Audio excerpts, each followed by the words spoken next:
Janvier 1914, la goélette Sviataya Anna est prise dans les glaces arctiques depuis 1 an et demi. Ce qui avait commencé comme l'ambitieuse expédition du lieutenant Broussilov s'est transformé en un véritable calvaire. Le navire dérive impuissant vers le nord, à la merci des vents et des courants de la mer de Kara. 24 personnes se trouvent à bord et chaque jour qui passe réduit l'espoir d'être secourus, tout comme leurs provisions. La tension à bord était insoutenable. L'interminable nuit polaire et le froid glacial avaient transformé l'équipage, autrefois si soudé, en un groupe d'individus épuisés et irritables. La relation entre le capitaine Brusilov et le navigateur Albanov était au point mort. Chaque confrontation se soldait par des accès de colère, des essoufflements et un silence pesant. Il ne s'agissait pas d'un simple conflit entre deux officiers, mais d'une dépression nerveuse provoquée par la faim et l'incertitude la plus totale. Les mathématiques de la survie étaient impitoyables. Si tout l'équipage était resté à bord, la famine les aurait frappés dès le début de 1915. Les provisions, prévues pour 1 an et demi, étaient désespérément insuffisantes et la chance des explorateurs polaires à la chasse avait finalement tourné. Le seul espoir de sauver au moins une partie de l'équipage résidait dans un plan radical, le diviser.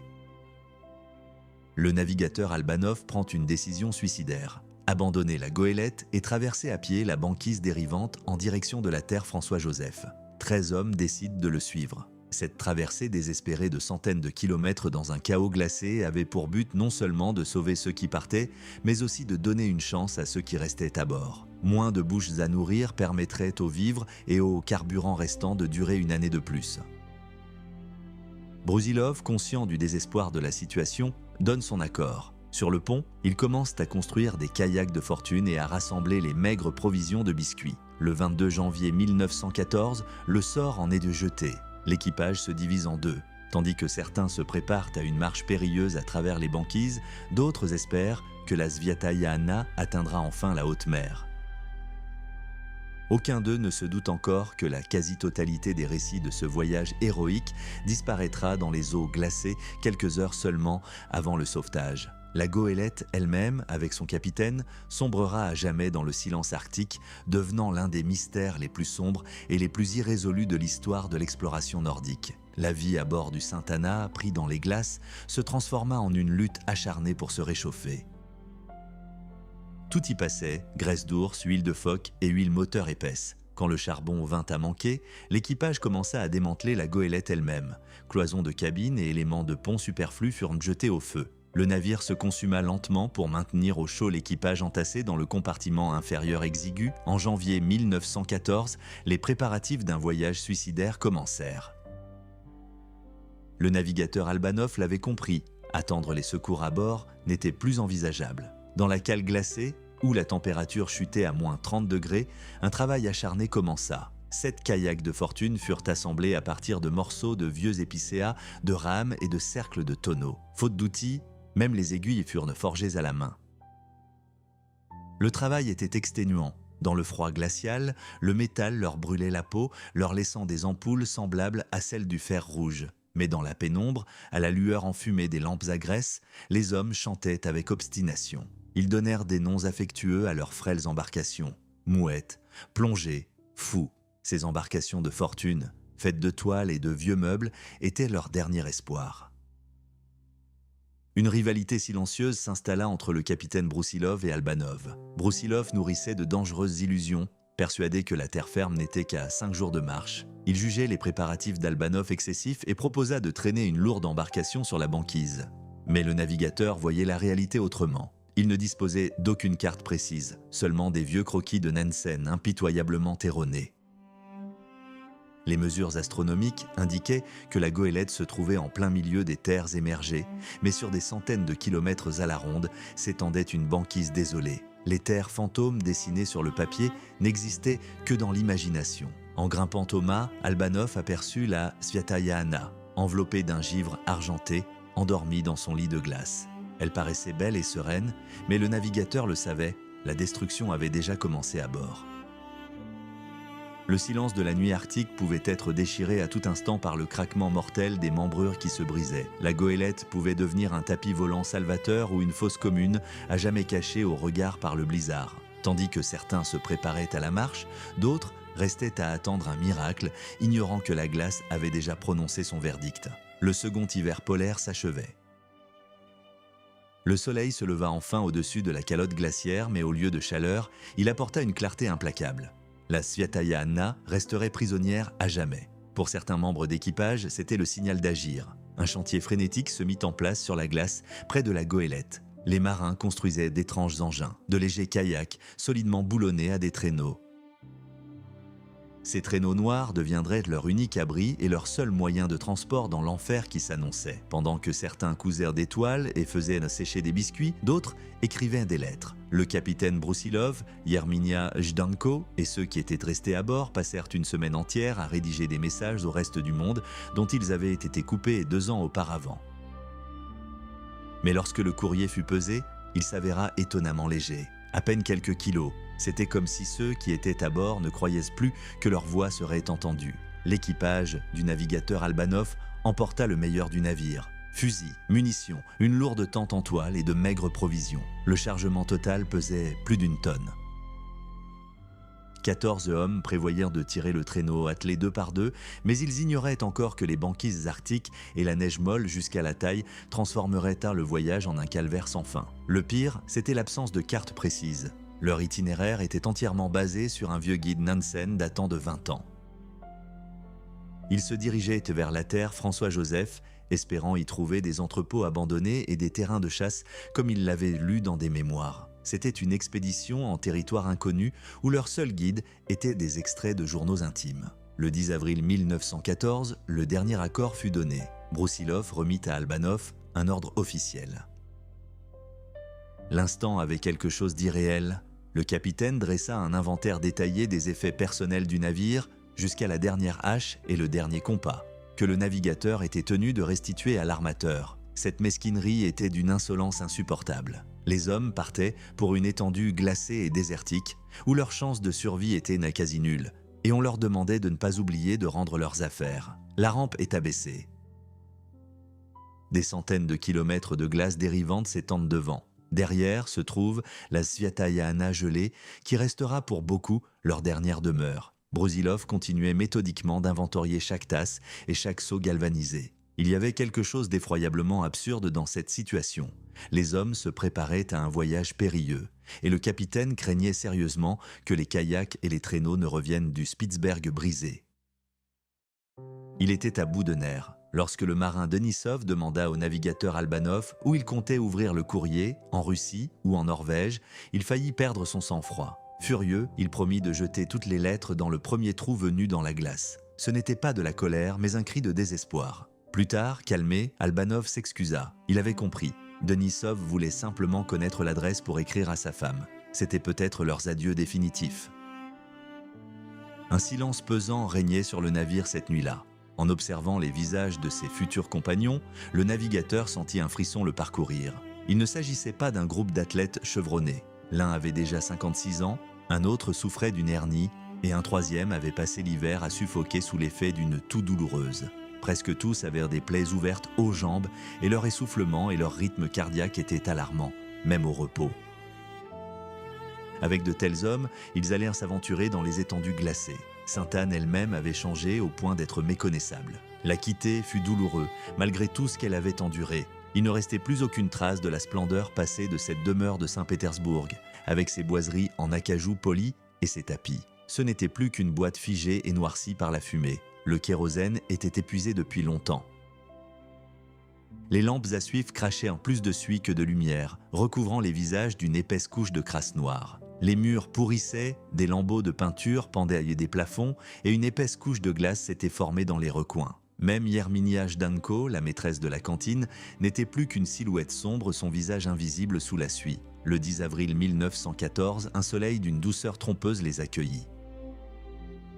Le calme régnait, pas un nuage à l'horizon, et la neige sur les pneus noirs des kayaks commençait à fondre. Albanov vérifia une dernière fois les coordonnées, 82 degrés nord. C'était le point de non-retour. Le matériel était aligné le long du navire, Preuse tournée vers le sud. Un dîner d'adieu était prévu à 15h, un dernier repas à bord de ce navire qui, pour beaucoup, resterait à jamais leur unique foyer. En avant, vers l'inconnu glacé, le dernier dîner à bord du Saint.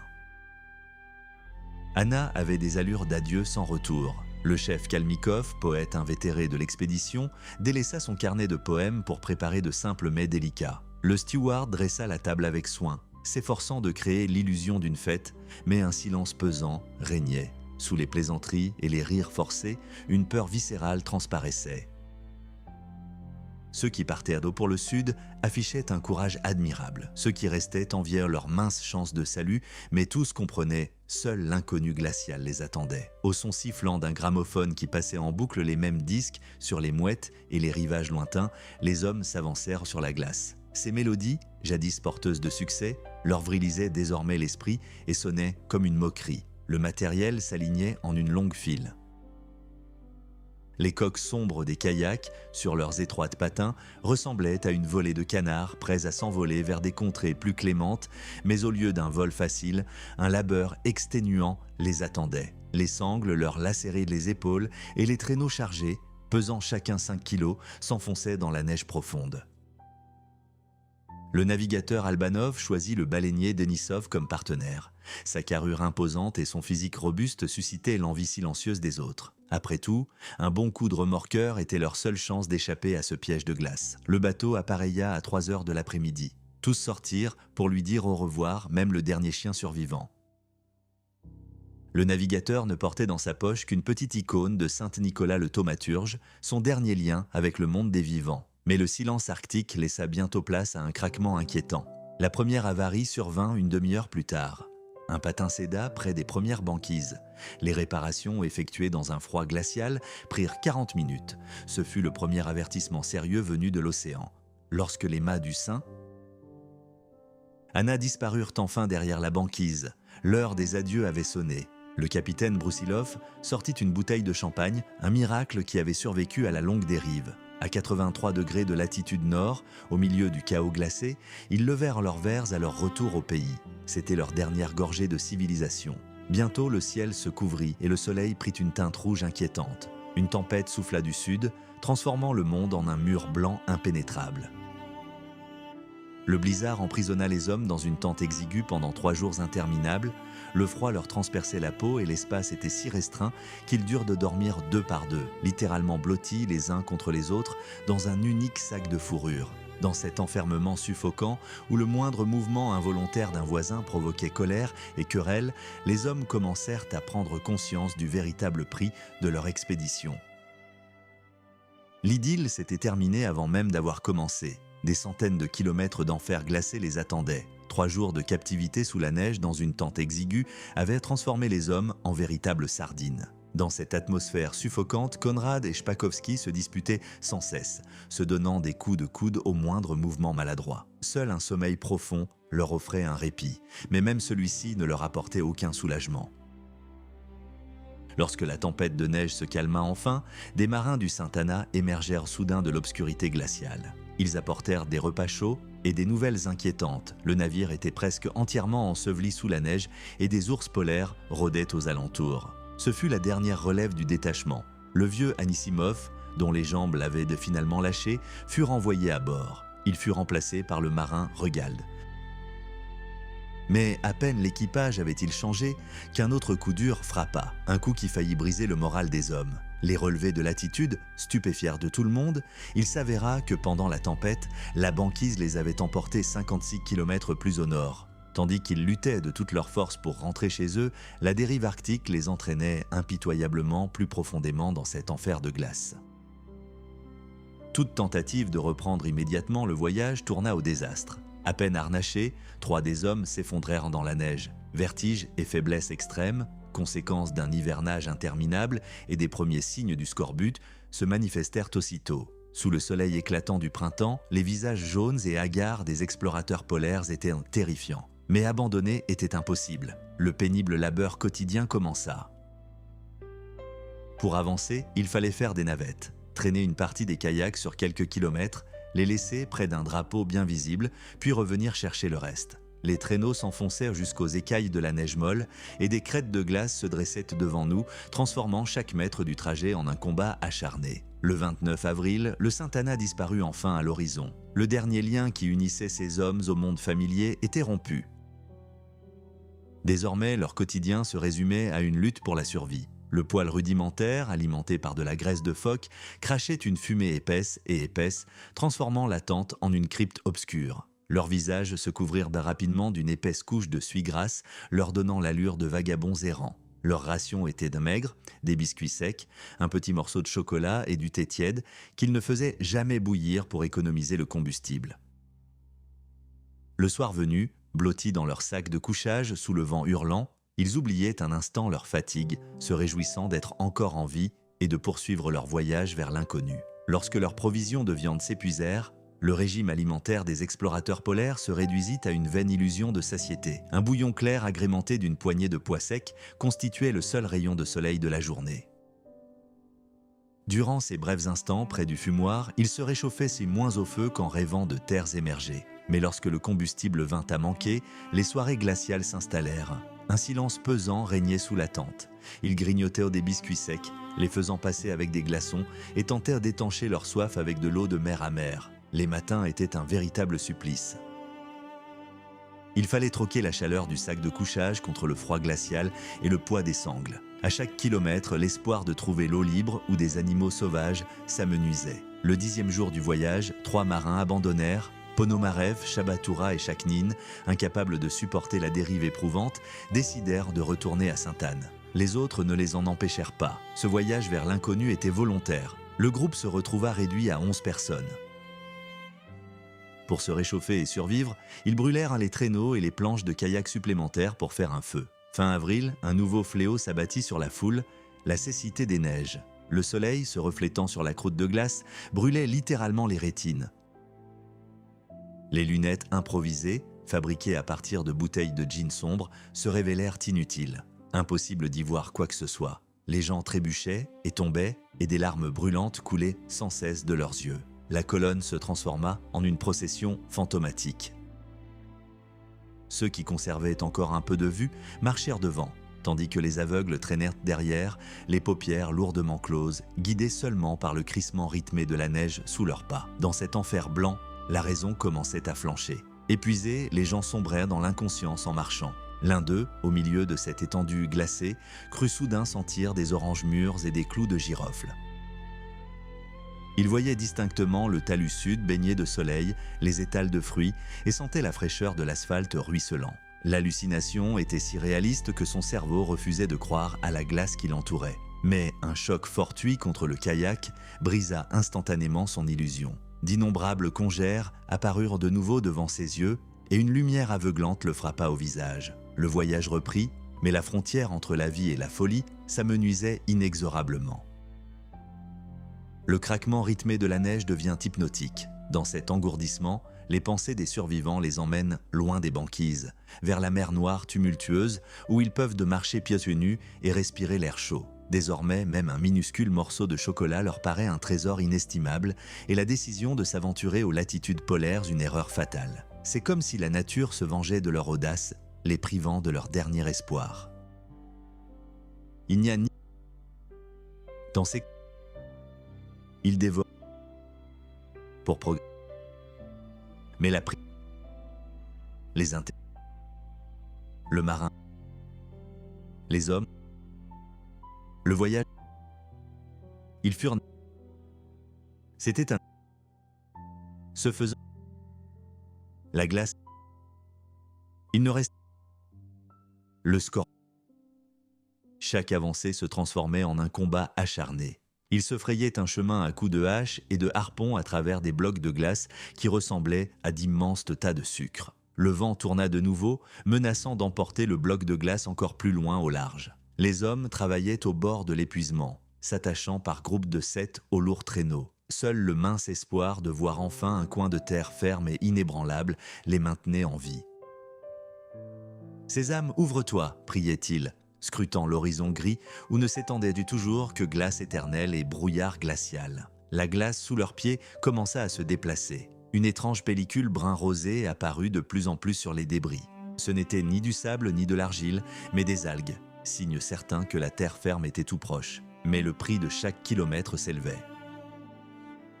Le scorbut, ce bourreau invisible de l'Arctique, avait atteint 2 autres membres de l'expédition, Goubanov et Louniaev.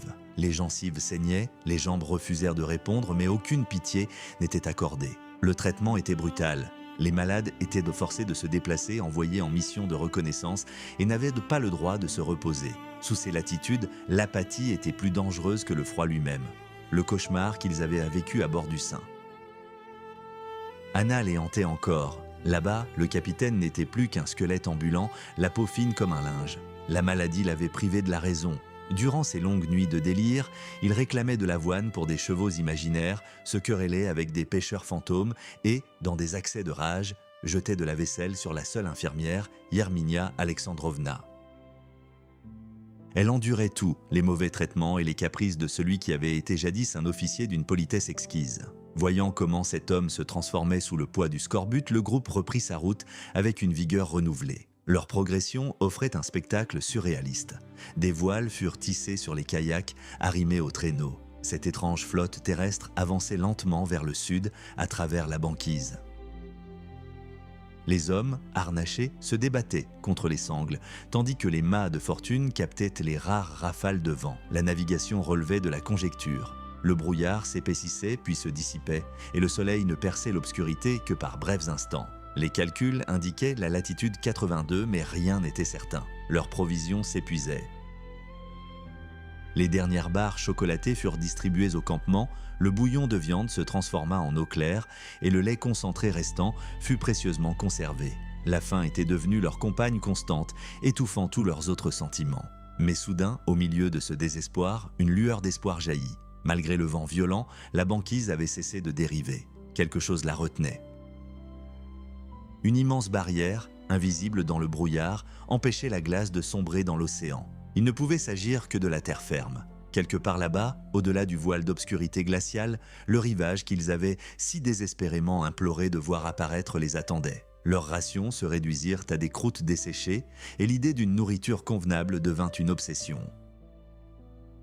Dans cet enfer glacial, même les plus courageux commencèrent à douter de l'existence même de la Terre. Le navigateur Albanov, auparavant si peu religieux, tenait désormais constamment une icône de Saint-Nicolas. Le moral de l'équipage était au plus bas. Ils apercevaient dans le brouillard les contours fantomatiques des rivages, qui, à y regarder de plus près, n'étaient qu'un simple jeu de lumière sur les nuages. C'était comme si la nature mettait leur courage à l'épreuve. L'eau glacée de la mer clapotait sous l'épaisse couche de neige, transformant chaque pas en une épreuve exténuante. Des trous dans la glace bloquaient leur passage les uns après les autres. Ils devaient soit passer des heures à chercher un chemin, soit risquer leur vie en traversant la glace finement brisée. L'éclat aveuglant et terne provoquait chez les explorateurs polaires une cécité des neiges. Leurs yeux leur brûlaient comme si on leur avait versé du sable dedans, et le monde autour d'eux se brouillait en un brouillard opaque. Pour soulager la douleur, ils devaient enfouir leur tête dans leur manteau de fourrure, plongeant dans l'obscurité totale. Le 7 juin, alors que tout espoir semblait perdu, l'Arctique leur offrit un cadeau inattendu. Un immense ours polaire traquait le groupe.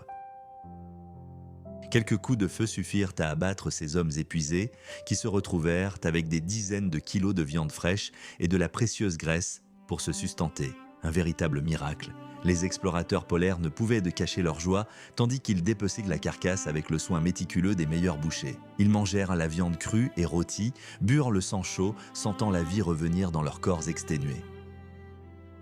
Cependant, le triomphe fut de courte durée et laissa place à un nouveau désastre. Ignorant la toxicité du foie d'ours, l'équipage organisa un festin qui provoqua une grave intoxication. Les membres d'équipage souffrirent de maux de tête et de courbatures intenses. La fête se transforma en une lutte pour la survie. Le voyage vers le sud devint une épreuve insurmontable. La neige fondait rapidement, formant un véritable piège. Les lourds traîneaux s'enlisaient dans la neige fondue et tout le groupe dut les extraire à la force des bras. Trempés jusqu'aux os, les hommes étaient constamment emportés par les congères. Malgré tous leurs efforts, ils se trouvaient toujours aux alentours du 82e parallèle. Les tensions au sein du groupe atteignirent leur paroxysme. Certains membres, épuisés et démoralisés, proposèrent d'abandonner leurs embarcations et leur matériel et de tenter de rejoindre la terre ferme à ski. L'expédition était au bord de la mutinerie et de l'effondrement total. L'expédition était au bord de l'échec. Épuisés, les hommes exigèrent d'abandonner leurs lourds kayaks et de skier plus léger. C'était du suicide pur et simple. Sans embarcation, Ils ne pourraient survivre en pleine mer glacée. Mais la logique du désespoir l'emporta sur le bon sens. Il fallut des efforts considérables au commandant pour convaincre le groupe de ne pas commettre une erreur fatale. Comment allaient-ils survivre à terre sans hache, sans ustensiles de cuisine et sans vêtements chauds qui leur paraissaient désormais un fardeau inutile? Ils avaient déjà commencé à découper la tente encombrante pour en faire du bois de chauffage et chaque pas dans la neige fondante était un véritable supplice. La glace sous leurs pieds ressemblait désormais à un immense filet de pêche. De minuscules îlots séparés par d'innombrables chenaux, crevasses et pollinies. Tous les 100 mètres, une nouvelle traversée exténuante les attendait. Une journée de labeur surhumain ne leur permettait de parcourir que 5 kilomètres. Mais un petit miracle se produisit. Les champs de glace furent emportés par un puissant courant vers le sud. La navigation révéla l'incroyable, ils avaient enfin franchi le 82e parallèle. D'après les cartes, les sommets des îles auraient dû apparaître à l'horizon 30 km plus tôt, mais tout autour ne s'étendait qu'un désert blanc et aride. Leur seul instrument fiable était un chronomètre cassé sur lequel, faute de mobilier, ils s'asseyaient simplement pendant les traversées. Pour tenter de réveiller leurs compagnons apathiques et les forcer à regarder plus souvent l'horizon, une belle récompense fut offerte au premier à crier « Terre !» Soudain, un cri déchira le silence du camp. Un ours gigantesque était apparu juste au-delà du trou dans la glace. Attiré par l'odeur âcre de graisse, de phoque brûlée, il était colossal, 3 mètres du museau à la queue. Un échange de tirs chaotiques s'ensuivit. Le prédateur blessé s'effondra, rongeant furieusement la glace, puis se releva d'un bond et tenta de plonger dans l'eau à une vitesse vertigineuse. La chasse se transforma en une véritable bataille.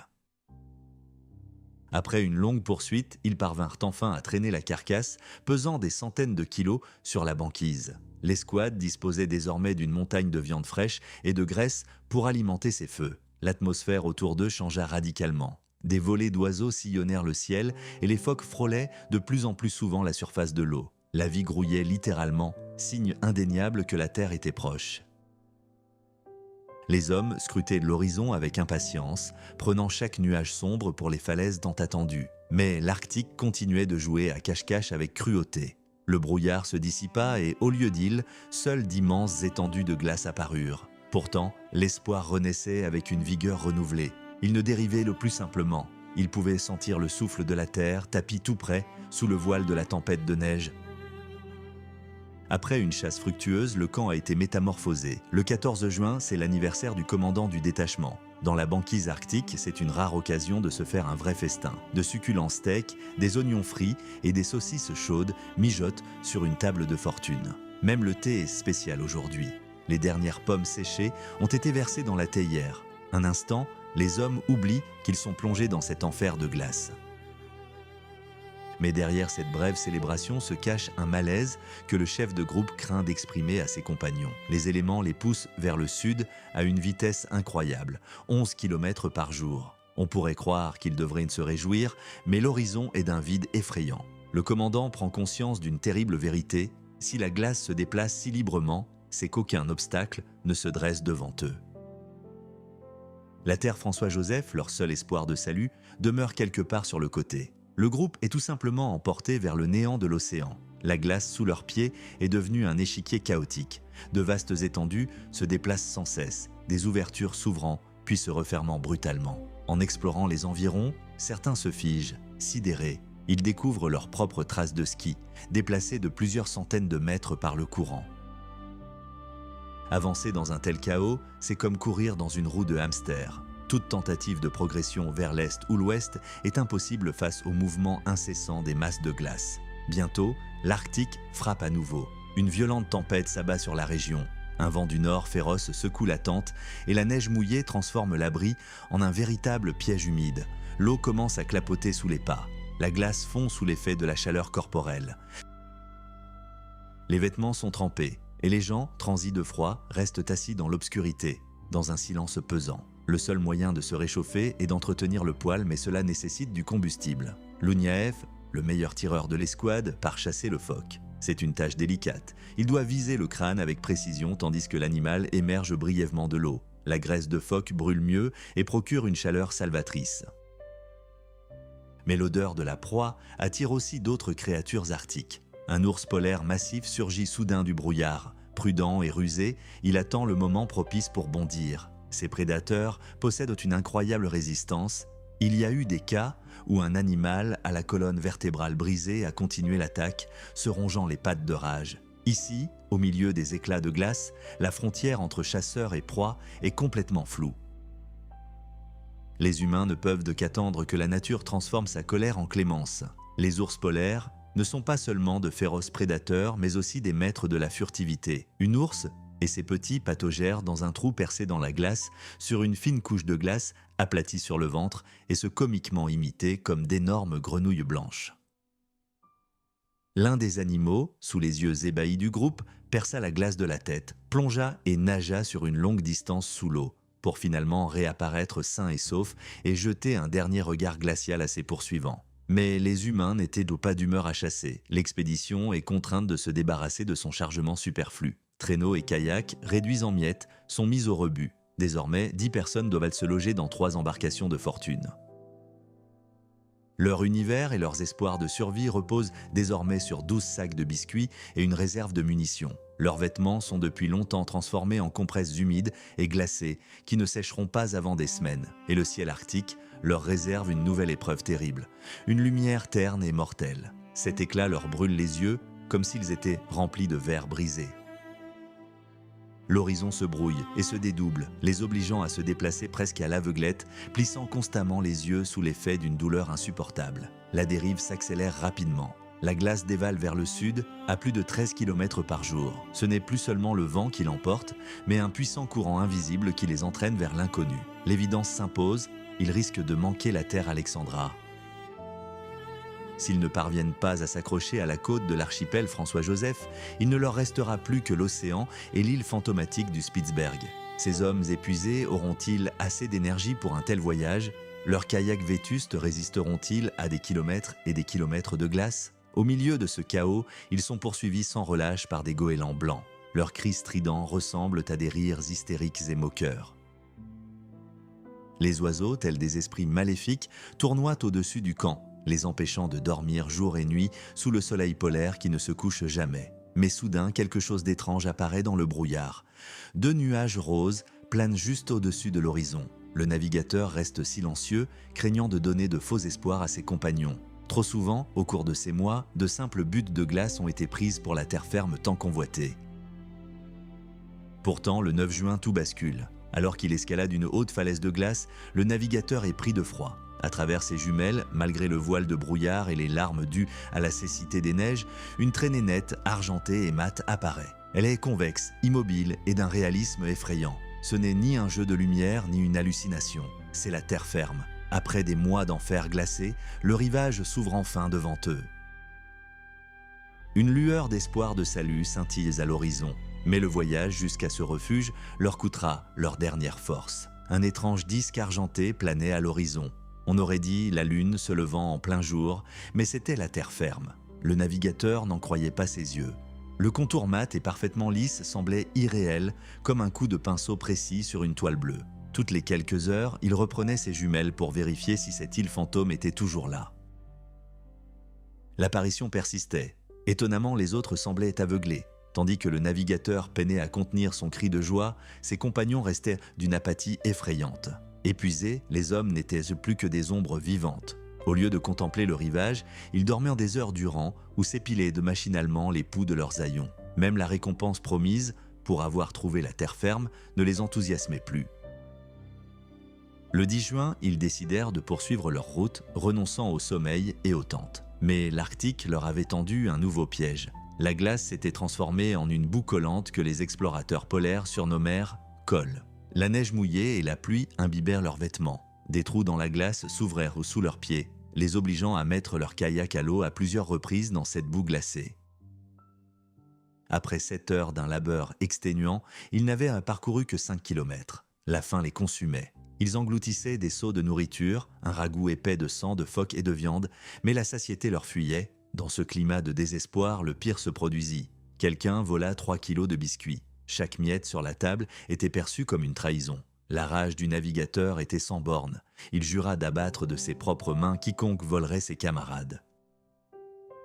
Leur état physique était épouvantable. Après 2 ans d'errance, Ils avaient oublié ce qu'était un bain public. Leur visage était recouvert d'une croûte de crasse noire et luisante qui se détachait par couches successives, emportant avec elle les peaux mortes.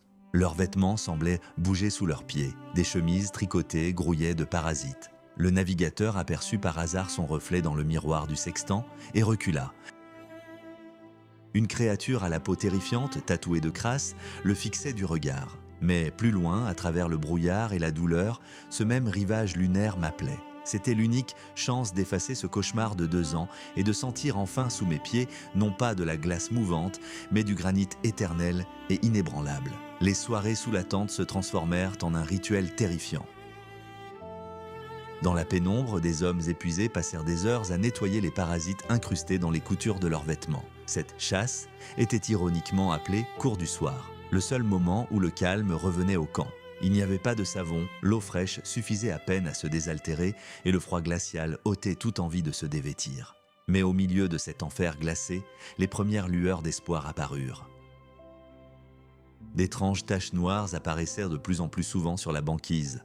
De la terre, du sable et des fragments d'algues. L'équipe chérissait les quelques cailloux et brindilles qu'elle trouvait comme son plus grand trésor. C'étaient des signes que la terre ferme était proche. Cependant, la route vers cette terre se transforma en une épreuve sans fin. La progression ralentissait à quelques kilomètres par jour. La cécité des neiges leur brûlait les yeux. Le soleil était devenu flou et l'horizon avait tout simplement disparu. Ils devaient en se déplacer presque à l'aveugle. Devant eux s'étendaient des trous dans la glace, obstrués par de la sucre, une masse collante de glace pilée. Pour franchir ces pièges, des kayaks et des traîneaux étaient enfoncés dans la boue, des gens sautèrent dessus et, pagayant désespérément, se frayaient un chemin. Dans ce chaos, le désastre faillit se produire. À cause de la négligence des marins, l'un des 2 derniers fusils Remington disparut dans les profondeurs glacées. Perdre une carabine dans un endroit où un ours pouvait se cacher derrière chaque plaque de glace équivalait à une condamnation à mort. La fureur du navigateur était justifiée, son imprudence était plus mortelle que le froid. La faim ajouta à la confusion. Il n'avait plus ni sucre ni thé, et le ragoût de viande d'ours avariée empestait tellement qu'il était impossible à manger une fois refroidi. La situation devint critique lorsqu'un des hommes tomba dans un trou dissimulé par la neige. On le sortit de là à peine vivant, trempé jusqu'aux os. L'équipe se trouva face à un choix terrible. Abandonner tout leur équipement, leurs vêtements chauds et leurs tentes et fuir vers la rive sans encombre ou mourir d'épuisement sur place. Au moment crucial, la chance leur offrit une nouvelle opportunité. Ils parvinrent à abattre plusieurs phoques. La faim s'apaisa, mais l'île, enveloppée de brouillard et entourée de glace pilée, restait un objectif insaisissable. Le courant, traître, ballottait la banquise d'un côté à l'autre, comme pour narguer les hommes qui sentaient presque la terre ferme. L'île, qui une semaine auparavant n'était qu'une tache fantomatique dans les jumelles, apparut enfin à l'œil nu. Son éclat argenté mat et surnaturel était à la fois fascinant et terrifiant. Le salut semblait à portée de main, mais à cet instant précis, l'expédition subit un coup dur inattendu. Le matin du 17 juin, une terrible révélation éclata. 2 membres de l'expédition, censés être en mission de reconnaissance, avaient déserté. Il ne s'agissait pas d'une simple fuite, mais d'un vol de sang-froid. Pendant que les autres dormaient, les traîtres dérobèrent leurs meilleures bottes, leurs vêtements chauds, la seule boussole et les jumelles. Ils emportèrent un sac de biscuits et, plus inexplicablement encore, une boîte de conserve contenant tous les documents et le courrier de l'expédition. Ceux qui restèrent sur la banquise se retrouvèrent littéralement nus et désorientés au milieu du chaos glacé. La colère était indescriptible. Les marins se précipitèrent à leur poursuite, prêts à se faire justice eux-mêmes. Mais la raison l'emporta. Sur les banquises arctiques, où la glace se déplace et respire sans cesse, la poursuite aurait signifié l'épuisement de leurs dernières forces et de leur matériel. Le groupe dut s'adapter à une nouvelle réalité, encore plus dure. Faute de bras, un kayak et une tente durent être abandonnés sur la glace, ne laissant qu'une pancarte portant le nom de leur embarcation sur l'épave. 8 personnes se blottissaient sous un abri de fortune fait de voiles de kayak, se protégeant du vent glacial à l'aide de rames et de skis. Malgré un épais brouillard et la pluie, elles poursuivaient obstinément leur route vers le sud. Soudain, 2 silhouettes humaines minuscules apparurent furtivement à l'horizon dans l'oculaire du sextant. Les déserteurs n'étaient que plus qu'à 13 km. L'équipe, le brouillard. Ils n'avaient la glace, tandis que, alors que le vent, le voyage, la faim. Ils y sont. Désormais, pour survivre, ils devaient absolument atteindre le cap rocheux et noir, au-delà duquel on apercevait des volées d'oiseaux. Traverser le glacier, c'était comme marcher sur la Lune. Une surface parfaitement plane, un silence de mort et des pièges mortels, des crevasses sans fond, dissimulées sous une fine couche de neige. Les voyageurs avançaient en groupe, testant sans cesse leur chemin. Le brouillard les enveloppait tantôt d'un épais voile, tantôt laissait entrevoir de lointains sommets bleus. 3 heures plus tard, un grondement étrange brisa le silence. Ce n'était ni le souffle du vent, ni le craquement de la banquise. C'était un hymne à la vie. Descendant au pied de la montagne, les gens restèrent figés, stupéfaits. Au lieu de l'immensité blanche, ils découvrirent une terre noire, de la mousse douce et des ruisseaux murmurants. Leurs yeux, déjà fatigués, leur faisaient mal à cause de ces couleurs inconnues. Des milliers d'oiseaux obscurcissaient littéralement le ciel et des œufs frais furent découverts dans les nids sous leurs pieds. Pour ceux qui n'avaient connu que la mort pendant 2 ans, ce coin de terre à 81 degrés de latitude semblait un paradis terrestre. Mais soudain, l'idylle fut interrompue par un son inconcevable, un cri humain. Un homme accourait vers eux, surgissant de derrière les rochers, agitant désespérément sa casquette. C'était l'un des marins déserteurs qui s'était enfui plus tôt, emportant avec lui des papiers et des vêtements. Le fugitif sanglotait et implorait grâce. Là-bas, dans la banquise, le commandant avait promis de punir lui-même les traîtres. Mais ici, sur la terre ferme, au milieu des fleurs et du chant des oiseaux, la colère s'était dissipée. Les vagabonds pardonnèrent à leurs bourreaux. Le lien avec le passé était enfin rompu et un chemin nouveau et inconnu s'ouvrait à eux. Un coup de feu tiré en l'air fit hurler de terreur les fugitifs. Lorsque le navigateur et ses hommes approchèrent de leur refuge, une scène véritablement pitoyable s'offrit à leurs yeux. C'était une simple fosse boueuse entourée d'une clôture de fortune faite de skis, de poteaux et de vieux chiffons. Des peaux d'oiseaux et des coquilles d'œufs jonchaient le sol. Les déserteurs paraissaient émaciés, presque fantomatiques. Malgré la faim et le désespoir, ils n'avaient pas touché aux documents, les conservant dans une boîte de conserve. Et maintenant, ils sanglotaient, implorant grâce. La colère avait finalement cédé la place à la pitié.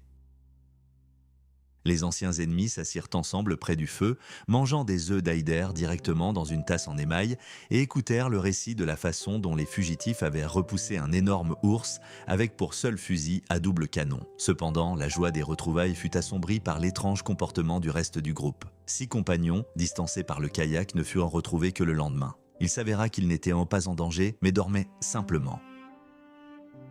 Pendant que le chef du groupe explorait l'itinéraire et cherchait de la nourriture, ces hommes dormirent 19 heures d'affilée, totalement indifférents à la discipline et aux dangers mortels. Dans ces moments-là, la solitude est une véritable bénédiction. Dans l'Arctique, rien n'est plus terrifiant que des gens qui abandonnent et vous entraînent par le fond simplement parce qu'ils trouvent plus facile de nager en s'accrochant à quelqu'un d'autre que de lutter seul. Quittant le camp pour s'installer, le navigateur partit explorer la côte sud. Là, un véritable choc l'attendait. Après 2 années passées à traverser d'interminables banquises et un désert d'une blancheur aveuglante, la mer s'étendait à perte de vue. Une étendue d'un bleu vibrant se déployant jusqu'à l'horizon, le bruit authentique des vagues et une eau claire et frémissante. Face à cette immensité, le navigateur repensa avec nostalgie à leur navire abandonné, le Saint-Anna. Ici, sur cette eau limpide, il aurait pu naviguer aisément et rapidement. Une évidence s'imposa. Sans ce coin de terre providentiel, ils auraient été emportés par les glaces brisées jusqu'au large, où la mort aurait été inévitable. À l'extrémité ouest de l'île, les marins découvrirent un étrange monticule rocheux à la forme parfaite. Après l'avoir dégagé, ils trouvèrent une bouteille de bière anglaise contenant un drapeau britannique parfaitement conservé et un message. C'était un message du passé. L'expédition polaire de Frederick Jackson avait laissé cette trace en août 1897. Désormais, les naufragés connaissaient leurs coordonnées exactes, le cap Mary Armsworth, le point le plus occidental de l'archipel, au-delà duquel s'ouvrait enfin une voie directe vers le salut. La découverte au cap Mary Armsworth permit enfin de comprendre la situation. La note de Jackson le confirmait, il se trouvait à l'extrémité sud-ouest de la terre Alexandra. Les vieilles cartes du navigateur étaient manifestement erronées, mais cela n'avait plus d'importance. La fameuse route connue, la route directe vers le cap Flora, s'offrait désormais aux hommes épuisés. Là, dans l'ancien bastion de l'expédition anglaise, se trouvait leur unique lueur d'espoir. Trouver un abri et des provisions abandonnées. 3 jours de répit à terre passèrent en un clin d'œil. Le 30 juin, le détachement se divisa en 2 groupes. 5 marins chaussèrent leurs skis et longèrent le glacier, s'attachant à une longue corde et sondant prudemment la neige avec des bâtons. Les autres mirent à l'eau des kayaks, de fragiles embarcations de toile enduites d'une épaisse couche de graisse de phoque. Le plan semblait parfait.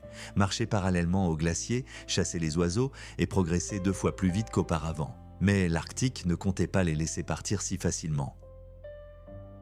Dès que les rames touchèrent l'eau, un véritable cauchemar surgit des profondeurs. La tête d'un énorme morse émergea à quelques centimètres seulement du bord de l'embarcation. Ses petits yeux injectés de sang lançaient un regard féroce et menaçant, et ses défenses gigantesques donnaient à la créature l'apparence d'un monstre antédiluvien assoiffé de chair. Un seul coup de défense, et la frêle coque du kayak serait réduite en lambeaux. La situation était désespérée. À gauche se dressait une paroi glaciaire abrupte de 30 mètres de haut, sans le moindre surplomb, et à droite, un abîme de glace. Si l'embarcation coulait, il n'y aurait nulle part où s'échapper. Dès lors, fusils chargés et haches furent toujours à portée de main en cas d'abordage. Le premier jour du voyage apporta le succès tant attendu, ils avaient parcouru 56 km. Si le temps le permettait, ils atteindraient de leur destination en 4 jours. Cependant, tandis que la mer les ravissait de ses eaux limpides, une autre tempête se préparait au sein de l'équipage. Le froid et l'épuisement avaient sapé leur volonté. Le marin Arkireyev perdit tout courage. Il refusait de travailler, s'en prenait à ses camarades et considérait le monde avec une indifférence totale. Aux latitudes polaires, une telle apathie est plus dangereuse que n'importe quel prédateur. Elle tue en silence, privant l'individu de son instinct de survie. Le navigateur dut littéralement contraindre les hommes à avancer. Le groupe longea la rive, guidé par les falaises noires qui émergeaient sporadiquement de la banquise éternelle telles des balises. La baie de Cambridge se profilait à l'horizon. Chaque coup de rame, chaque pas sur le glacier craquant les rapprochait de leur unique et insaisissable chance de salut. Le navigateur et son second, Conrad, hissèrent une voile de fortune et glissèrent de sans effort, portés par le vent. L'autre équipage fut moins chanceux. Il dut se démener pour ramer. La raison était d'une stupidité consternante. Lors de leur précédente escale, les marins avaient roulé leurs propres mâts pour se chauffer, alors qu'ils n'étaient qu'à une demi-heure de la côte et disposèrent de réserves de carburant. À présent, ils payaient leur faiblesse passagère de brûlures et de sueur, sans même songer à fabriquer un mât de rechange avec des bâtons de ski. Vers 10 heures du soir, le groupe atteignit le cap Nil. Un spectacle incroyable s'offrit à leurs yeux, une véritable oasis au milieu de la banquise éternelle. Le sol était recouvert d'un épais tapis de mousse d'un vert éclatant traversé de ruisseaux limpides. Cependant, la quiétude du lieu fut soudainement brisée par un bruit étrange, presque surnaturel. Des falaises de basalte abruptes s'élevait un bourdonnement sourd et continu, se muant en rires déments et en cris désespérés. Des milliers d'oiseaux tournaient si haut qu'ils ressemblaient à des nuages de moucherons, et leurs chants, résonnant contre les parois rocheuses, créaient une atmosphère glaçante. On aurait dit que les esprits maléfiques de l'Arctique eux-mêmes avaient poussé un vacarme infernal, protestant contre l'intrusion des humains sur leur territoire. Mais les véritables difficultés vinrent de la terre ferme. Lorsque l'équipe débarquée atteignit enfin le camp, elle constata qu'il n'était plus que 4. Le marin Arkireyev, dont l'état inquiétait depuis longtemps, finit par s'effondrer. D'abord, il se contenta de s'allonger sur la glace, criant qu'il ne ferait plus un pas. Puis ses jambes se paralysèrent, ses camarades, épuisés par la faim et la peur, abandonnèrent le mourant à 12 milles du cap. Ils se justifièrent en arguant qu'il était impossible de le traîner et qu'ils risquaient eux-mêmes de ne jamais atteindre le cap. Choqué par cette attitude, le navigateur renvoya les hommes, exigeant qu'il ramène Arkireyev s'il était encore en vie. Mais l'Arctique ne pardonne pas. Lorsque les sauveteurs arrivèrent sur les lieux, le marin était déjà mort. Ils ne purent même pas l'enterrer. La glace avait bougé et le groupe risquait d'être coupé du rivage. Son corps fut abandonné parmi les plaques de glace. La mort d'un camarade les affaiblit encore et le scorbut commença à faire des ravages. Les jambes de 3 marins étaient tellement enflées qu'ils pouvaient à peine tenir debout. Pour en sauver au moins quelques-uns, le navigateur divisa l'équipage. Les plus faibles furent placés dans des kayaks, tandis que ceux qui tenaient encore le coup poursuivirent leur route le long de la côte. Le cap Grant se profilait à l'horizon. Luttant contre les débris glacés et un vent violent, les petits kayaks, semblables à des coquillages, gagnèrent à nouveau le large. C'était désormais une course contre la montre, non seulement contre les éléments, mais aussi contre le temps, qui s'écoulait inexorablement, emportant avec lui la vie des hommes. Les embruns glacés ne cessent de fouetter l'eau, trempés jusqu'aux os, les hommes n'ont d'autre choix que de ramer pour se réchauffer un peu. Mais dans l'eau, une nouvelle menace, plus terrifiante encore, rôde, les morses. D'énormes créatures furieuses surgissent à quelques mètres des embarcations et les attaquent, tentant de les transpercer de leur défense. Les marins se défendent désespérément à coups de rame, essayant d'effrayer les prédateurs. Seule une balle parvient à faire battre les morses en retraite, mais le silence qui règne sous ces latitudes est de courte durée. Au Cap Grant, les éléments se déchaînent à nouveau.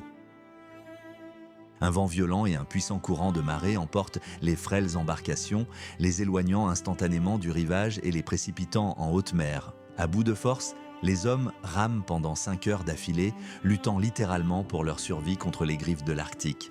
Lorsqu'ils atteignent enfin la banquise côtière, leur seule nourriture est constituée des oiseaux qu'ils capturent en chemin. Ils les mangent crus et dans leur état d'épuisement extrême, cela leur paraît presque un mets de choix. La situation du groupe devient critique. Le marin expérimenté, Nielsen, dépérit visiblement. Le scorbut l'a rongé, le transformant en une ombre silencieuse et indifférente. Sa démarche est devenue chancelante et une apathie effrayante s'est installée dans son regard. Rester immobile signifie la mort, mais avancer est presque impossible. Leur équipement est devenu bon à jeter. Leurs traîneaux sont brisés et rafistolés avec du fil de fer. Leurs vêtements ne sont plus que des chiffons imbibés de graisse et grouillants de parasites. Au loin, à travers la brume glaciale, se profile un objectif fantomatique, le Cap Flora. C'est là que se trouvait autrefois le camp de base de l'expédition Jackson. Mais 20 longues années se sont écoulées depuis. Qu'a-t-il survécu? Le temps et les tempêtes ont-ils tout effacé? C'est un pari risqué. Partir pour le Spitzberg avec 2 kayaks pour 10 personnes, c'est du suicide pur et simple. Hiverner dans des crevasses rocheuses sans chauffage serait fatal pour les malades. Le Cap Flora est leur dernière chance de trouver un abri et de survivre jusqu'au printemps. Pendant ce temps, l'équipe à terre a pris un retard considérable. Peut-être les hommes ne peuvent-ils tout simplement pas poursuivre ce marathon mortel. Les attendre signifierait mettre les autres en danger. Profitant d'une brève éclaircie, les kayaks reprennent la mer. 10 heures d'efforts exténuants à pagayer contre un vent de face et un courant glacial. Trempés et épuisés, ils s'arrêtent au bord de la glace immobile. Belle-Isle est déjà proche, mais le prix de chaque kilomètre parcouru devient insupportable. Un bref répit sur la glace se transforma en piège.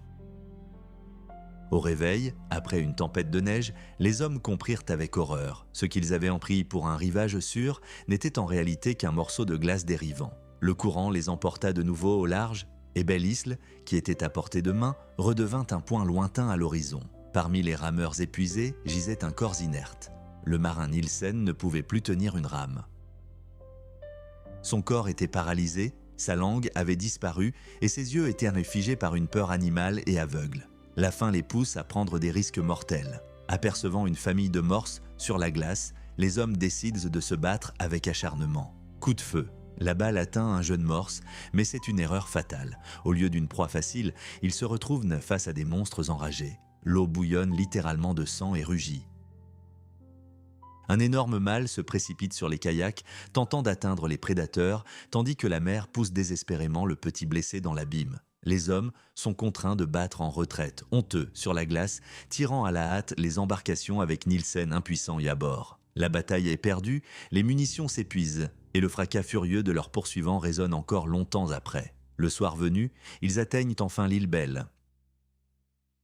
Nielsen, incapable de ramper, est enveloppé dans la seule couverture disponible. Au matin, on le retrouve gelé. Sa mort fut silencieuse, mais elle ne suscita ni larmes ni compassion chez ses camarades. L'Arctique avait consumé toute émotion humaine. Ils creusent une tombe dans le pergélisol, grattant à peine la couche superficielle de roches gelées.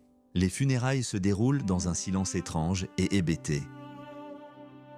Pour les survivants, ce n'est pas une tragédie, mais une perte de plus à ajouter à leur liste. Nielsen n'a plus besoin de se battre, mais eux, si. Les regards des vivants se tournent désormais vers le prochain candidat à l'élimination, Spakovski. Il présente les mêmes symptômes effrayants. Ses jambes flanchent, sa voix se fait indistincte. Au lieu de la pitié pour le malade, c'est une rage agressive qui s'empare de lui.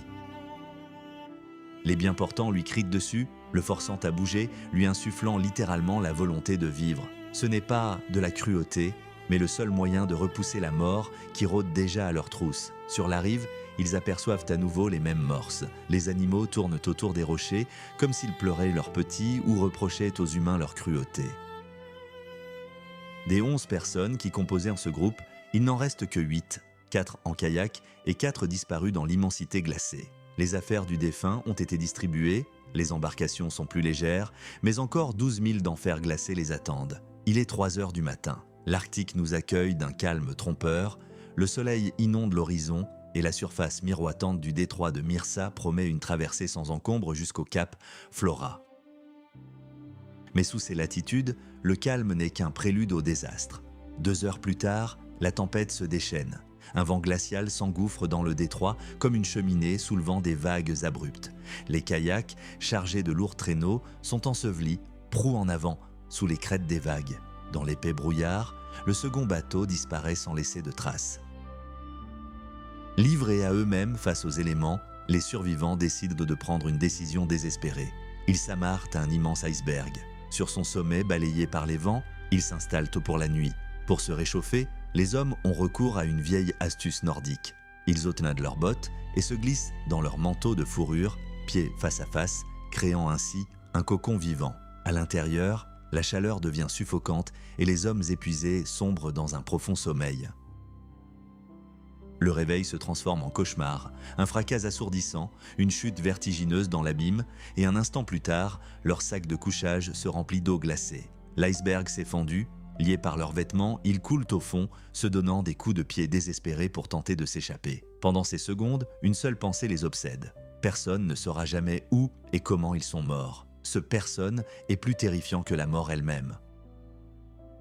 Par miracle, ils parviennent à échapper au piège de leur veste glacée. Debout, sur un rebord sous-marin de la banquise, l'eau leur arrivant à la poitrine, ils attrapent des chapeaux et des moufles qui flottent au gré du courant. La mort les guette, mais le destin leur offre une ultime chance. Une rafale de vent propulse le kayak de la pointe de l'iceberg droit vers eux. S'ensuivent 6 heures de pagaie frénétique et effrénée. Non pas pour aller vite, mais pour se réchauffer. Sur l'île Belle, ils se comportent comme des fous.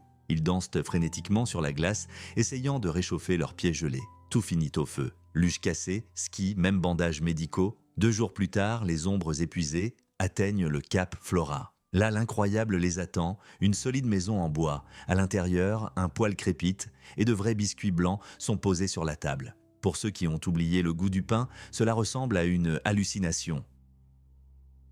Conrad a les doigts gelés et Albanov tremble de fièvre, mais les murs de la maison les protègent fidèlement de l'enfer glacial qui a failli devenir leur tombeau. Lors de la traversée du détroit de Mirs, le groupe fut pris dans un puissant courant qui emporta impitoyablement les kayaks. Une menace mortelle rôdait parmi les icebergs rares et étranges, mais le coup le plus dur fut la disparition de leurs camarades. Le kayak de Louniaev et Shpakovski disparut de leur vue. Avec lui leur unique fusil, leur principale réserve de munitions et des documents importants. Les survivants ne disposaient plus que d'un vieux fusil à 2 canons et de 40 cartouches. Dans cette immensité glacée, cela signifiait une mort quasi certaine par inanition. Les hommes discutèrent déjà sérieusement de la manière de fabriquer des arcs et des pièges, à l'instar des Robinson Crusoe d'antan, afin de se procurer au moins de quoi se nourrir. Lorsque le kayak atteignit enfin la rive du cap Flora, 3 mois d'un voyage exténuant eurent raison de leur force. Les hommes s'effondrèrent dès qu'ils touchèrent terre. Leurs jambes refusèrent de bouger, devenant de simples poids inutiles. C'était un moment critique. Le triomphe, tant attendu, faillit se transformer en impuissance totale. Pour tenter de faire bouger leurs membres, ils durent passer 10 minutes à se frotter frénétiquement la peau engourdie et à sauter sur place, surmontant une faiblesse extrême et la peur d'être paralysés à vie. Le cap Flora les accueillit dans un grondement assourdissant. Après le silence de mort de la glace, le chant des oiseaux et le grondement des cascades leur parurent incroyables. La vie était partout, des ruisseaux, une épaisse mousse verte et même de petites fleurs jaunes. Mais le véritable trésor se trouvait plus loin. Derrière une autre colline, un mât apparut, puis un second, puis la silhouette d'une véritable maison en rondin avec une cheminée. Ce n'était ni une hallucination, ni un amas de pierres, un village entier se dressait devant eux. Une barque norvégienne retournée gisait sur la rive, comme si elle venait tout juste de servir. Mon cœur battait la chamade, anticipant une rencontre. J'avais l'impression que la porte allait s'ouvrir à tout instant et qu'un homme, pipe à la main, allait en sortir. Mais la maison était vide et les fenêtres condamnées. Cependant, ma déception fut de courte durée. Ils découvrirent de lourdes caisses près des parois. En ouvrant l'une d'elles, les hommes restèrent figés. À l'intérieur, des biscuits tout blancs. Ceux qui n'avaient vu que de la viande crue et bu de l'eau de mer pendant des mois se jetèrent avidement sur les biscuits, incrédules face à leur bonne fortune. À cet instant, ils comprirent. Ils pouvaient en survivre sans viande, mais le manque de pain était une véritable torture physique, impossible à apaiser. 5 boîtes de biscuits devinrent leur trésor le plus précieux dans tout l'Arctique. Une plaque noircie était accrochée au-dessus de l'entrée. Expédition du lieutenant Sedov, 1913. La nouvelle était troublante.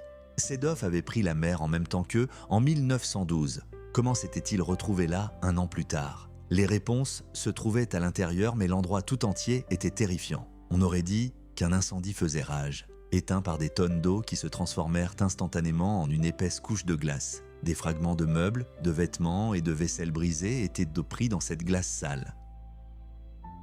Mais au milieu de ce chaos, un véritable salut les attendait. Des conserves, porc, harengs et même du lapin tendre avaient le goût du frais, comme s'ils venaient d'être livrés la veille. Et ce n'était pas tout. Dans une étrange structure octogonale, semblable à un chapiteau de cirque, ils firent une découverte presque miraculeuse. Des boîtes de munitions dont le calibre correspondait parfaitement à celui de leur unique fusil. Dans l'Arctique, c'était plus précieux que l'or.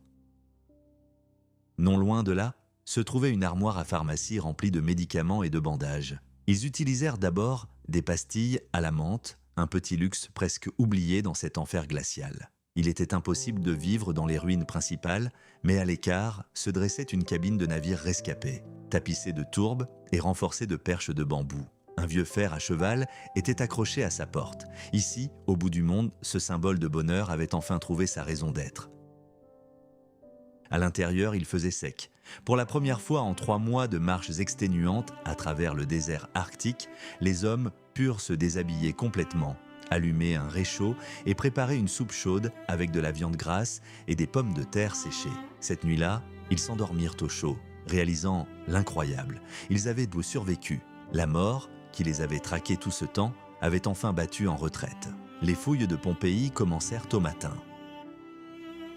Une quantité considérable de provisions gisait éparpillée, prisonnières de la glace. Armés de couteaux et de haches, ils arrachèrent littéralement chaque jarre et chaque caisse de leurs entrailles glacées. C'était un travail ardu et exténuant, mais chaque coup portait ses fruits. Le Cap Flora avait dépassé toutes les espérances, se transformant d'un simple point sur la carte en une véritable arche. Désormais, une seule question lancinante demeurait. Où étaient leurs camarades, restés sous les décombres glacés, et parviendraient-ils à temps à atteindre ce rivage salvateur ? Le Cap Flora s'avéra être bien plus qu'un simple point de sauvetage. Un véritable supermarché glacé regorgeant de provisions d'expéditions oubliées. On y déterrait littéralement des boîtes de pemmican, de l'agneau et du porc en conserve, et même des tablettes de chocolat noir. Sous la glace, on découvrit des kilos de thé, d'avoine et de précieux kérosène, un trésor qui leur permettrait de survivre à l'interminable nuit polaire. Mais avec ces vivres s'ajoutait un mystère. Haches, skis, kayak et même tente de soie portaient une étrange marque, Expédition polaire Ziegler. Qui était-ce ? Aucun des survivants n'avait jamais entendu parler d'un tel nom. Au début, ils étaient persuadés d'avoir pris le contrôle de la base de Sedov ou de celle du tristement célèbre Jackson. Mais la réalité à l'intérieur du bâtiment principal était choquante. De l'extérieur, l'édifice paraissait robuste, mais à l'intérieur, il ressemblait à une véritable fosse septique. Les murs, jadis recouverts d'un élégant tissu vert, étaient pourris et moisis. Des couchettes rudimentaires à 3 niveaux, conçues pour accueillir des dizaines de personnes, se dressaient partout. Le plafond était suspendu à des gouttières en tôle rouillée servant à l'évacuation des eaux, et les matelas s'étaient transformés en une boue fétide qu'il fallait pelleter. L'évidence s'imposa, plusieurs vagues d'explorateurs avaient passé l'hiver ici. D'abord, des messieurs dînant en queue de pie, puis ceux qui, pressés et confinés, avaient lutté pour survivre, transformant ce qui avait été une demeure confortable en une caserne immonde. La réponse se trouvait sur l'une des couchettes abandonnées. Une feuille jaunie d'un journal artisanal racontait l'histoire de Ziegler en images. Leur navire avait coulé et un groupe important s'était réfugié au cap Flora à cheval et à chien. Pour ces hommes épuisés, ces ruines étaient devenues une sorte d'épicerie. Besoin de cuillères ou de fourchettes. Direction la décharge Ziegler. Besoin d'une lampe, d'un moulin à café ou d'outils. Retour chez lui. Ils démontèrent de vieux fusils, les trempèrent dans du kérosène et littéralement reconstruisaient leur vie pièce par pièce à partir des rebuts des autres. Mais l'Arctique leur rappela vite le prix d'un tel hivernage. Non loin de là, derrière une colline, se dressait un monument majestueux. Un obélisque de granit érigé par le duc des Abruzzes à la mémoire de son expédition de traîneaux disparus. Un peu plus loin, au pied des falaises escarpées, se trouvait un tumulus solitaire surmonté d'une croix de bois rouge. Le cap Flora recelait des montagnes de provisions, mais aussi des morts. Pour les survivants, la base abandonnée devint à la fois une arche et le symbole de la facilité avec laquelle, sous ces latitudes, on peut sombrer dans l'oubli. Tandis que l'un s'épuisait à un labeur exténuant, l'autre sombrait peu à peu dans la folie. Alexander Conrad passa des semaines à extraire des caisses de provisions du pergélisol. Peu à peu, les étagères vides de la base abandonnée se remplirent de rangées ordonnées de conserves. Le spectacle paraissait presque incongru. Une véritable épicerie aux étiquettes colorées au beau milieu de l'enfer arctique. Mais derrière ce bien-être illusoire se cachait une terrible tragédie. À ce moment-là, le navigateur Albanov était littéralement consumé par la fièvre. Dans son délire, il s'imaginait qu'ils étaient 3 sur le cap Flora. Il bondissait de sa couchette, courait dans le vent glacial et s'appelait son compagnon fantôme jusqu'à ce que l'air mordant le ramène à la raison. La réalité était impitoyable. Ils n'étaient plus que 2. Malgré leur maladie débilitante, ils restaient assis des heures durant sur le seuil, le regard perdu dans l'horizon. Chaque plaque de glace sombre à l'horizon leur semblait être le kayak de leurs camarades disparus, mais la mer ne leur apportait que des morses froids et indifférents. Fin juillet, Conrad décida de se lancer dans une mission de reconnaissance désespérée. Il prit la mer seul vers les îles voisines, espérant trouver des traces de l'expédition restée à terre. Albanov se retrouva seul face au silence. Ces 2 jours se transformèrent en un cauchemar sans fin. Dans la maison vide, il entendait des pas et des voix à l'extérieur, et le grondement des avalanches de glace sur les falaises le faisait frissonner d'effroi. Lorsqu'un point noir apparut enfin à l'horizon, l'espoir renaquit. Mais le miracle ne se produisit pas. Conrad revint complètement seul. Le robuste et aguerri explorateur polaire débarqua simplement et fondit en larmes. C'était clair, il n'y avait plus personne à rechercher. Désormais, leur seul objectif était de survivre jusqu'au printemps. La vieille maison de l'expédition les accueillit sous une épaisse couche de glace, imprégnée d'une odeur suffocante de feutre pourri. Ils la vidèrent entièrement, ne laissant que les murs nus. Conrad, qui avait travaillé comme fabricant de poêles avant de rejoindre le navire, construisit un nouveau poêle avec les restes de vieilles briques, leur unique espoir face aux gelées imminentes. Un véritable coup de chance, la découverte de 1000 cartouches. Ils avèrent désormais une arme contre les ours, qui commençaient déjà à sortir du brouillard, l'œil rivé sur leur proie. Parmi les détritus vieux de plusieurs siècles, Conrad découvrit soudain une simple blague à tabac russe. Comment avait-elle pu atterrir en ce coin de paradis désolé ? Ce petit objet devint bien plus qu'un simple paquet de tabac pour eux. Il était un symbole de leur foyer, à des milliers de kilomètres de là, à travers la glace et l'incertitude la plus totale. Les préparatifs pour le long hiver avaient commencé. Le temps s'écoulait lentement au cap Flora. La découverte d'une blague à tabac fut une véritable bénédiction pour Albanov et Conrad. Après une année passée à fumer du houblon séché et du cannabis sur des matelas, le vrai tabac était aussi enivrant qu'un alcool fort. Mais au milieu des préparatifs pour l'hiver, le navigateur était hanté par une étrange prémonition. 2 boîtes de conserve contenant du courrier de l'expédition de Sedov étaient accrochées au-dessus de la maison. N'importe qui d'autre les aurait ouvertes immédiatement pour s'enquérir des nouvelles. Mais Albanov passait devant des dizaines de fois par jour sans même y jeter un coup d'œil. Une certitude irrationnelle s'installa en lui. Le navire allait arriver très bientôt. Le 20 juillet, tout bascula. Albanov sortit sur le perron pour se reposer après une dure journée de labeur et se figea. À travers l'épais brouillard, à quelques kilomètres seulement de la côte, se dessinaient les contours de 2 mâts et d'une cheminée fumante. Il eut l'impression d'halluciner. « Un navire arrive !» hurla-t-il, la voix brisée. Conrad se précipita hors de la maison, croyant que son camarade avait perdu la raison, mais il aperçut alors lui-même le saint martyr Phocas. Une véritable fièvre s'était emparée des hommes. Les explorateurs polaires s'envolèrent sur le toit, hissèrent le drapeau et ouvrirent le feu en l'air. Dans leur excitation, Albanov tira avec les 2 canons simultanément, se blessant à la main sans même s'en apercevoir. 2 années d'isolement total du monde s'achevaient ici et maintenant. Tandis que le navire se frayait lentement un chemin à travers la glace, les hommes se dépêchèrent de se laver. Ils se lavèrent avec des restes de vieux savon et frottèrent la saleté de leurs vêtements. Ils aspiraient à retrouver la civilisation en tant qu'êtres humains et non comme des fantômes errants. Quand Albanov s'approcha du navire en kayak, il fut accueilli par des acclamations tonitruantes. Les marins sur le pont le prirent d'abord pour le capitaine d'un chalutier. Le navigateur s'empressa de les corriger. « Messieurs, je fais partie de l'expédition Broussilov. Nous avons quitté la Sviataya Anna il y a 3 mois. » Un air d'étonnement se fit entendre sur le pont, vite remplacé par de nouveaux cris de joie. Mais le sauvetage eut un goût amer. On apprit que Georgi Sedov était mort, pris dans les glaces, lors de son voyage vers le pôle. Le Foka lui-même était dans un état critique. Il n'y avait plus de charbon à bord. Pour atteindre le cap Flora, l'équipage dut littéralement démanteler son navire. Cloisons, planches du pont supérieur et même les carcasses de morses furent jetées dans la chaudière. Les 2 expéditions épuisées se retrouvèrent aux confins du monde pour tenter ensemble l'impossible. Rentrer chez elles sur un navire qui flottait à peine. Le Saint Foka était pris dans les glaces au large pour une raison bien précise. La vapeur des chaudières s'était complètement tarie et, pour redonner vie au navire, il fallut jeter dans la chaudière les derniers vestiges des cloisons en bois.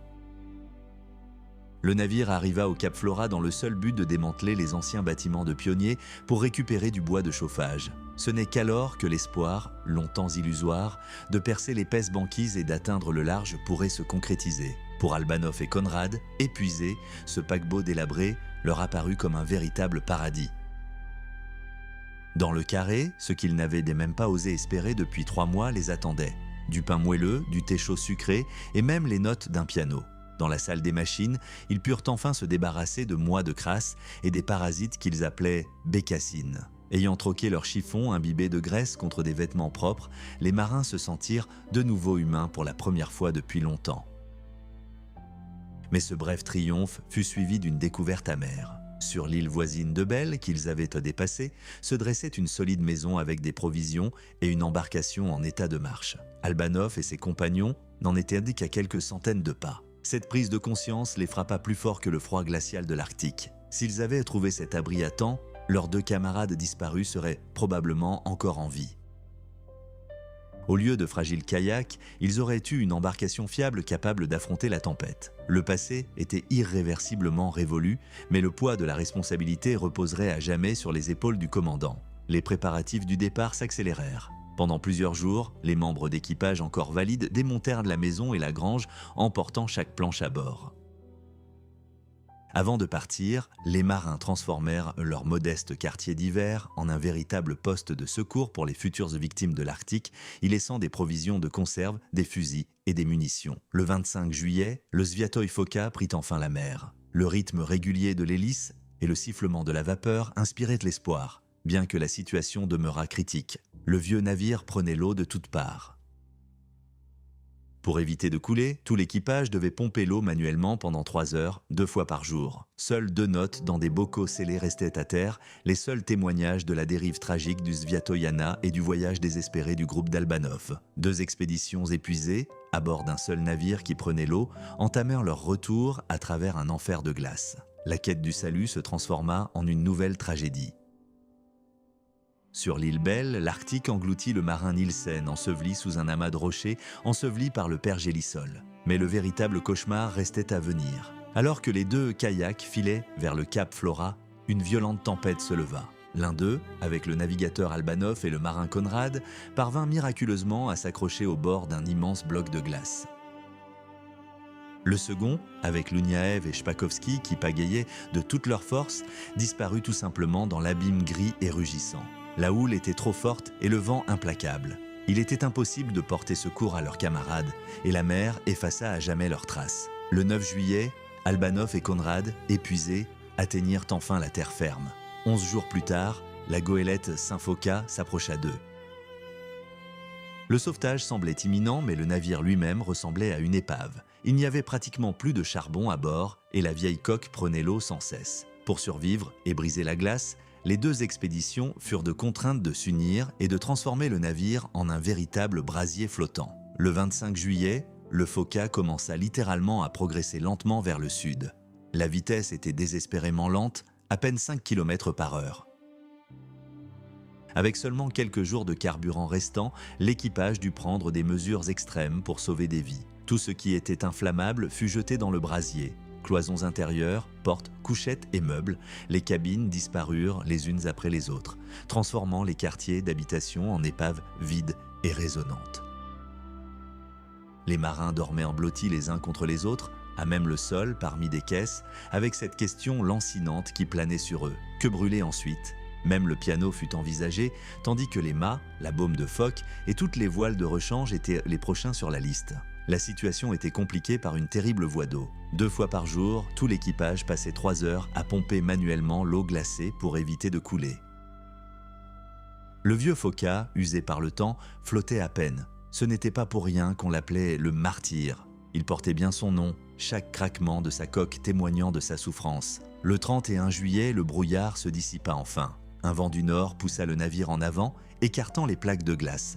Ils utilisèrent non seulement leur dernière réserve de bois, mais aussi de vieilles cordes, des blocs et des matelas. C'était un pari désespéré. Chaque planche brûlée les rapprochait de la mer libre, mais les privait de leur dernier refuge dans cet enfer de glace. Les plaques de glace commencèrent à se disperser et un chenal dégagé s'ouvrit devant le Phoca. Pour la première fois depuis longtemps, l'espoir pointait à l'horizon. Ils sauvèrent le navire pour l'ultime effort, s'efforçant de maintenir les voiles. L'Arctique refusait de libérer ses prisonniers, mais le Saint Phoca, enveloppé d'une fumée âcre provenant de ses entrailles calcinées, lutta obstinément pour regagner son port d'attache. Le Saint Phoca est pris dans les glaces. Nous sommes le 6 août 1914. Au lieu de la sortie tant attendue vers la haute mer, l'expédition se retrouve une fois de plus bloquée dans l'immensité des glaces. L'espoir cède la place à un désespoir abyssal. Le navire n'est plus qu'une épave. Les cloisons internes ont été arrachées pour servir de bois de chauffage, les provisions s'épuisent et la coque endommagée résiste à peine aux éléments. Un 3e hiver ici signifie une mort certaine. L'équipage commence à préparer le lourd canot de sauvetage pour le remorquer à travers la banquise jusqu'à la Nouvelle-Zamble. Mais tous ne pourront pas y parvenir. 2 marins, paralysés par le mal polaire, ne peuvent de plus se servir de leurs jambes. C'est un spectacle terrifiant. Des hommes rampant à 4 pattes sur le pont, s'efforçant encore d'accomplir leur tâche de chauffeur avec leur dernière force. Le 17 août, l'Arctique offre inopinément une ultime chance. Le vent tourne, la glace se déplace et un ciel d'eau apparaît à l'horizon. Pour atteindre cette bande d'eau claire, tout ce qui peut encore brûler est jeté dans la chaudière. Les vestiges des bastingages, d'énormes poutres du 2e pont et même un baril de goudron miraculeusement trouvé dans la cale sont utilisés. Une fumée âcre recouvre le pont, la machine gémit sous l'effort, mais à 21h, la vapeur s'éteint enfin. La machine se tait. Il n'y a plus de combustible. Et soudain, ce qui était attendu depuis des mois se produit. Le beaupré se soulève doucement, puis s'abaisse. C'est une houle, le souffle vivant de l'océan, indubitable. Après 2 ans de captivité glacée, le Phoca se libère enfin et rejoint les eaux bleues profondes du Gulf Stream. Les hommes s'allument la glace laissée derrière eux avec leurs canons à phoque. 400 milles d'océan les attendaient. Longer la côte aurait été plus sûr, mais l'équipage épuisé décide de tout risquer pour une ultime tentative de retour. Ils mettent le cap sur les côtes de Mourmansk avec ce navire délabré et prenant l'eau. Il n'y a plus de charbon et presque plus de voiles.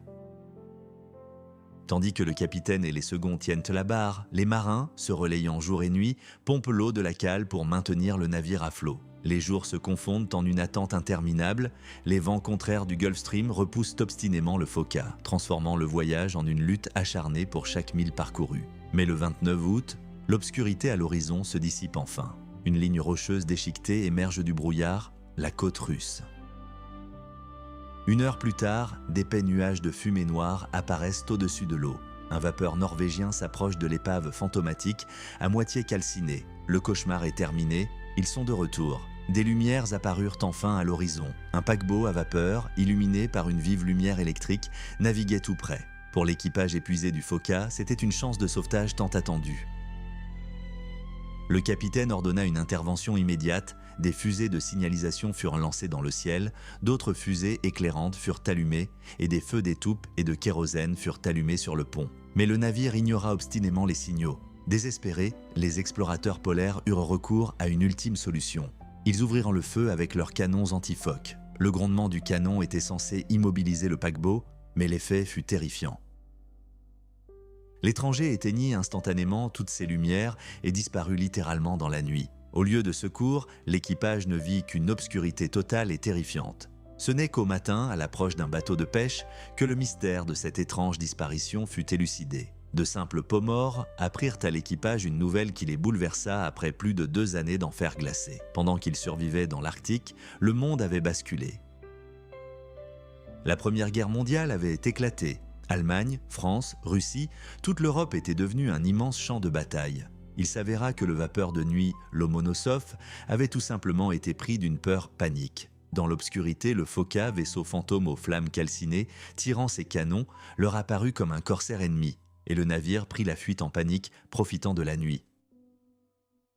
Les pêcheurs offrirent aux affamés leurs biens les plus précieux, leur pêche du jour et du tabac. Bientôt, un industriel local du nom de Sobolev vint à leur secours et remorqua le navire jusqu'au port. Là, feuilletant avidement de vieux journaux, les survivants furent stupéfaits d'apprendre que des expéditions de secours officielles avaient déjà été dépêchées à leur recherche. Les explorateurs polaires n'avaient non plus un sou, leurs poches étaient des vides, mais ils furent accueillis comme des membres de la famille sur les rivages de Mourman. Le capitaine du vapeur, empereur Nicolas II, accepta de les transporter gratuitement jusqu'à Arkhangelsk et leur offrit même de la nourriture à crédit. Le 1er septembre 1914, ces hommes épuisés foulèrent enfin le sol natal. Leur périple de 2 ans dans les glaces s'achevait, mais ils retrouvaient une réalité bien différente, encore plus rude.